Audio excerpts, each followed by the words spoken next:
एक और लिस्ट है जिसमें हम काफी ऊपर रैंक करते हैं और इसके लिए हमें शर्मिंदा होना चाहिए। ये है होटल्स में सामान चुराने की लिस्ट। ये वायरल वीडियो शायद आपने देखी होगी।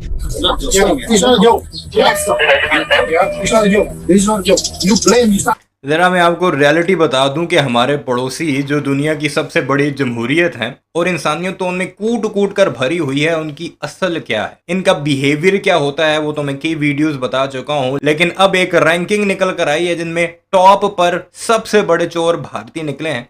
उस पर क्या कुछ चल रहा है वो जरा देख लीजिए। आप जरूर महसूस होंगे कि हमें भिखारी कहने वाले असल में खुद क्या कुछ है।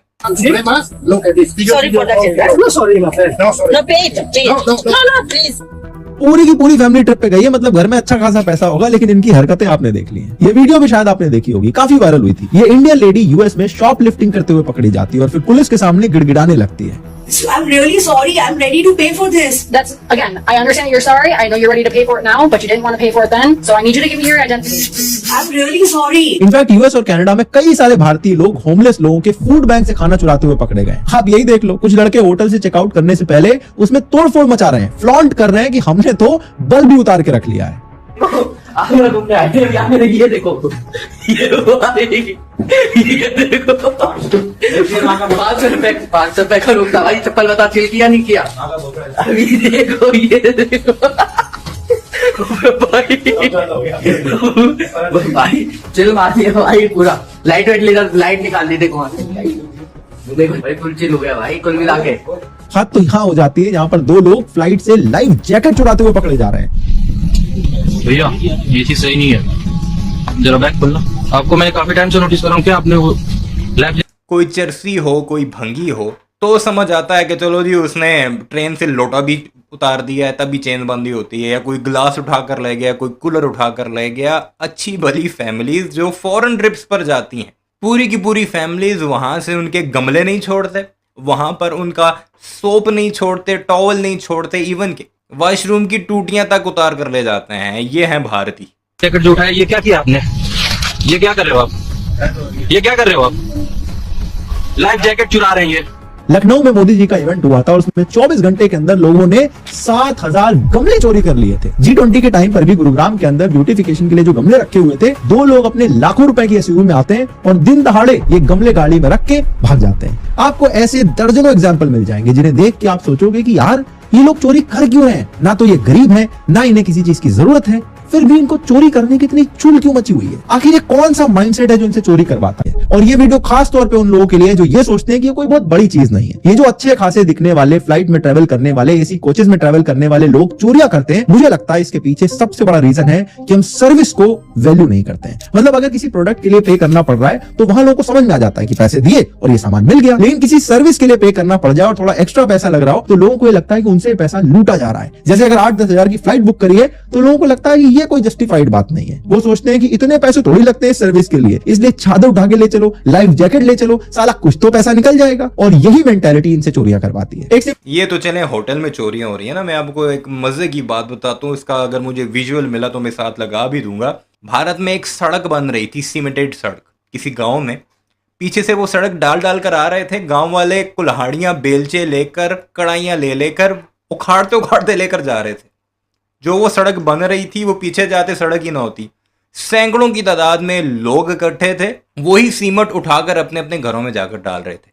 ये हालात हैं इन भारतीयों के। और यही मेंटालिटी उन लोगों की है जो फ्लाइट्स में, ट्रेन में, होटल्स के अंदर चोरियां करते हैं। और इसीलिए सर्वे में भी भारतीयों की काफी खराब रैंकिंग आती है। और ये जो बाहर के होटल की वीडियो है, ये परफेक्ट एग्जांपल है इस मेंटालिटी को दिखाने का। जब पूरा परिवार बाली घूमने गया है तो ऑब्वियसली इनके पास पैसे होंगे, लेकिन चोरी इसलिए की क्योंकि इन्हें लगता है कि इतने पैसे दे रहे, कुछ तो लेके जाना चाहिए। इसीलिए हेयर ड्रायर उठा के रख लिया, 8 पीसेस रख लिए, शैम्पू की बॉटल्स रख ली और 1-2 चीजें नहीं चुराई। देख लो कितना सारा सामान चुराया, हैंगर तक ये लोग उठा के ले जा रहे थे। और एक चीज आपने नोटिस करी, जैसे ही इनकी चोरी पकड़ी गई, ये लोग कहने लगते हैं कि अरे कोई बात नहीं, हम इसके पैसे दे देंगे, एक्स्ट्रा पैसे दे देंगे। इन्हें ये चीज रियलाइज ही नहीं होती कि चोरी की सजा ये नहीं कि जब पकड़े जाओ तो आप एक्स्ट्रा पैसे दे दो। सोचो इस इंसिडेंट के बाद इस होटल में बाकी इंडियन टूरिस्ट को कैसा ट्रीटमेंट दिया जाता होगा। बाकी जो भारतीय टूरिस्ट इस होटल में जाते होंगे उनको कैसे शक की नजर से होटल वाले देखते होंगे, उनके सामान की एक्स्ट्रा चेकिंग होती होगी। और हम पूरे भारतीयों की इन लोगों की नजरों में क्या वैल्यू रह गई होते हैं। इनफैक्ट जब मैं वीडियो के लिए रिसर्च कर रहा था तो मुझे वीर सांघवी का बड़ा इंटरेस्टिंग आर्टिकल मिला। इसमें उन्होंने एक स्टोरी बताई है कि कैसे 1980s की बहुत पॉपुलर एक्ट्रेस एक 5 स्टार होटल में रुकने आती है और जब वो चेकआउट करने लगती है तो होटल वाले नोटिस करते हैं कि उनका जो कमरा खुला था, वहां से बहुत सारा सामान गायब था। होटल वालों को उनको रिसेप्शन पे रोकना पड़ता है और मजबूरन उनके बैग की तलाशी लेनी पड़ती है, और जब उनके सूटकेस को खोला जाता है तो सब के सब शॉक्ड रह जाते हैं। होटल रूम की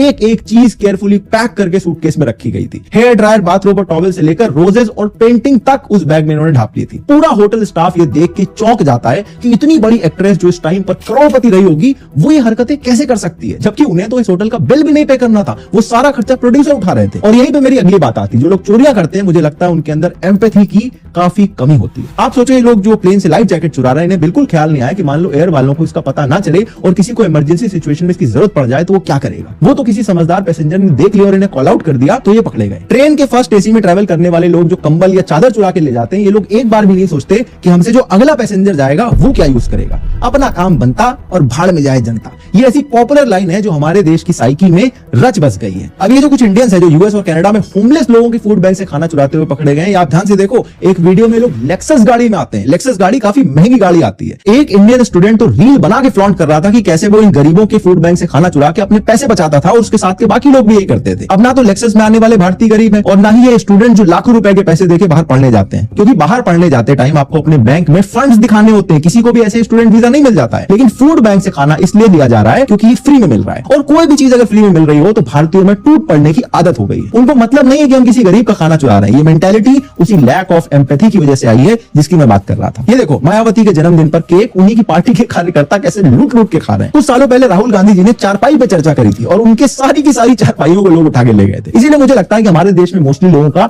स्कार्सिटी माइंडसेट है। वो हमेशा इसी मूड में रहते हैं कि जहां जितना लूट सको उतना लूट लो, जितना उन्हें मिल जाए उतना उन्हें कम लगता है। इसीलिए आप देखोगे ट्रैफिक के अंदर भी कोई जरा सी भी जगह देखता है ना, अपना टायर फंसा देता है, क्योंकि उसको ऐसा लगता है कि मुझे आगे रहना है वरना मैं बहुत पीछे रह जाऊंगा। ये भले अपने कम्यूट टाइम में सिर्फ 5 मिनट बचा पाएगा और ये करने की वजह से हो सकता है पीछे वाले लोग आधे आधे घंटे तक जाम में लगे रहे, लेकिन ये करके इसे एक अचीवमेंट फील होती है और यही है वो स्कार्सिटी माइंडसेट जो हमसे ये सब करवाता है। और इस स्कार्सिटी माइंडसेट की वजह से बहुत सारे जो भारतीय हैं वो सेल्फिश हो जाते हैं और हम पेट्रियोटिक तो बिल्कुल भी नहीं रह जाते। भले हम कितना भी गुणगान करते रहे अपने देश का, लेकिन हमें अपने देश से सच में प्यार नहीं है। अब क्या रीजन है कि ये लोग इस तरह से गमले चोरी कर रहे थे? ना ही तो ये लोग गरीब हैं और ना ही गमले इतनी कीमती चीजें जो खरीद नहीं सकते हैं, लेकिन किसी ने देखा कि रोड पर सुंदर सुंदर गमले रखे हुए हैं, उन्होंने सोचा सरकारी माल है, इसको हड़प लो, अपने घर में लगा लेंगे। देश की चिंता किसे पड़ी है? अब इनकी देखा देखी आते जाते लोगों ने देखा होगा कि ये सब लोग उठा के जा रहे हैं तो हम पीछे क्यों रहे, और देखते देखते 7000 गमले एक दिन में चोरी हो गए। गुरुग्राम में भी ऐसा ही हुआ था। नोएडा की सीसीटीवी फुटेज आप देख लो, रात को 12 बजे लेडी अपनी BMW से उतरती है और किसी का गमला उठा के ले जाती है। मुझे लगता है कुछ लोग ये एडवेंचर के लिए भी शायद करते हैं। साइकोलॉजी में क्लेप्टोमेनिया नाम से एक कंडीशन होती है जहां पर लोगों को चोरी करने की आदत पड़ जाती है, उसे उसमें मजा आने लगता है। हालांकि ऐसे केसेस काफी रेयर होते हैं जहां पर लोग जानबूझ के चोरी करते हैं, बट ये भी एक कंडीशन होती है जहां पर लोगों को चोरी करके मजा आता है। और ये जो लोगों के अंदर लैक ऑफ एम्पैथी है, उसी की वजह से लोग पब्लिक प्रॉपर्टी को डैमेज करते हैं। वंदे भारत पर स्टोन पेल्टिंग होती है, राम मंदिर के इनॉग्रेशन के टाइम पर जो बायो टॉयलेट बनाए जाते हैं उसमें से लोग बल्ब चोरी करके ले जाते हैं। इनफैक्ट प्राण प्रतिष्ठा के टाइम पर जो रोड्स पे लाइट लगाई जाती है वो भी लोग चोरी करके ले जाते हैं। ये रियलिटी है हमारे देश के सो कॉल्ड देशभक्तों की। अब आप बताओ, क्या ये लोग सच में देश से प्यार करते हैं? बल्कि आपको याद होगा कुछ टाइम पहले दिल्ली में वर्ल्ड बुक फेयर हुआ था, उसके लास्ट दिन पता है क्या हुआ? ये हो रहा था वहां पर हजारों लाखों रुपए देके जिन बुक वालों ने अपने स्टॉल लगाए थे उनकी किताबें ये लोग चोरी करके ले जा रहे थे। जबकि कहा जाता है कि बुक फेयर में तो बड़े इंटेलेक्चुअल लोग जाते हैं, लेकिन इन्हें बिल्कुल परवाह नहीं है कि किसी आदमी का कितना नुकसान हो रहा है। ये आते हैं जी हमारे उस पड़ोसी के जो हमें भिखारी कहता है, और ये आपको दिखाने की वजह भी यही है। पाकिस्तान में भी चोरियां चिकारियां होती हैं, लेकिन आपने कभी रोड गायब होते नहीं देखे होंगे। करप्शन करेंगे तो ठेकेदार करेंगे या फिर कोई मिनिस्टर वगैरह करेंगे या कोई कॉन्ट्रैक्टर वगैरह होंगे, लेकिन अवाम इस तरह हुजूम में जाकर रोडों पर हजारों की तादाद में लगे हुए गमले उठाकर घरों में नहीं लेकर जाएगी। और चोरी अगर करता है जिसकी कोई ज़रूरत होती है तो समझ भी आता है, करोड़ों रुपए लगाकर पूरी फैमिलीज के साथ जाकर इस तरह चोरी करना ये भारतीय ही कर सकते हैं। बहरहाल इस सारे मामले पर आपकी क्या राय है कमेंट सेक्शन में ज़रूर बताइएगा।